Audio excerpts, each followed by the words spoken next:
And they find me face down on my bedroom floor, and I'm like literally 10 minutes from death. The go-to girl of Armani, Dior, Versace, and Calvin Klein. Get a casket ready and prepare my funeral. There's no way this girl is gonna make it. She is so beautiful. I've never seen a bad picture of her, ever.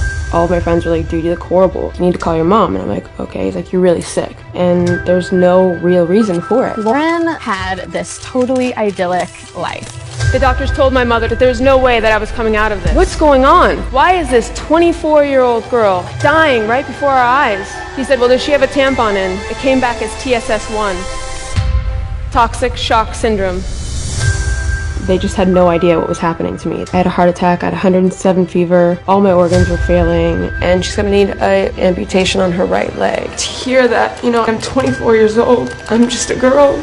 I just kept crying and screaming and wanting my mom, and please mom, like don't let them take my leg, you know? Please don't let that happen. It was a normal day in my life. I was on my period. I just started feeling really, really bad. Just flu-like symptoms, just like starting to feel like nauseous and my head pounding, and I immediately stripped off everything, got in my bed, and that's the last thing that I remember. The police get there, and it takes them like 30 minutes to get in my apartment, and they find me face down on my bedroom floor, and I'm like literally 10 minutes from death. They rushed me to St. John's. I had a heart attack, I had 107 fever, all my organs were failing. They just had no idea what was happening to me. They didn't get why this young 24-year-old girl in great shape is plummeting, and there's no real reason for it. Once they found the tampon, they sent it to the lab, and it came back as TSS1, which is toxic shock syndrome. They put me in a coma. I woke up like, I think it was a week and a half later. I was 200 pounds. I couldn't talk because I had all the tubes, and I remember my mom being there, and I was overhearing a conversation. It was literally like, I have a 24-year-old girl here, and she's gonna need a below-the-knee amputation on her right leg. I just remember laying there being like, is this a joke? Like, this is not real. Like, she's not talking about me, you know? Like, I can't, my legs are my life. Like, there's no way. I had model parents my whole life, and so I grew up in the industry of everyone being beautiful. My mother was always perfect. She never left the house unless she was done up. I only saw beauty as one thing, and that was what I looked like. I judged people on what they looked like. I wanted to make sure you had a good job or a good car, or you dressed well. The thought of my legs being gone, no way, you know? Please mom, like don't let them take my leg, you know? Please don't let that happen. It was so hard. You know, my mom kissing my leg, and they write like yes and no on your legs. Like, yes, this is the one that's going, and no, this is the one that we're keeping. And to see that visually on your leg, and then my mom kissing my leg and knowing that that's the last time. Just to be wheeled away and knowing that you're coming out a completely different person, and you can never get that back. Yeah.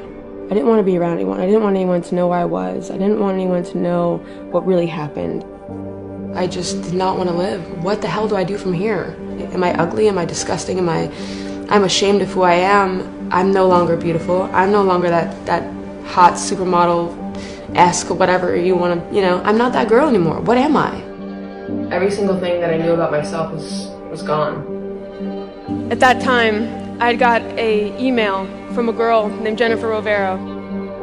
She was the only thing that basically I felt safe talking to, because we knew each other, but we weren't very close. She texted me or Facebooked me out of nowhere, and she had said like, hey, I'm going to movies with my kids, would love if you'd come. And I said, I'm in New York actually modeling right now, I can't.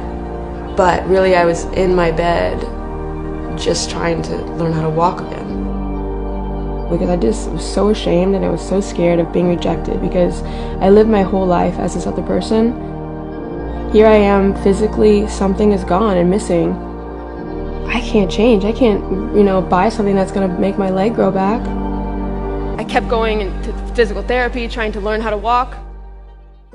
Because I was in a wheelchair for 8 months, I didn't move around very much, and I wasn't active.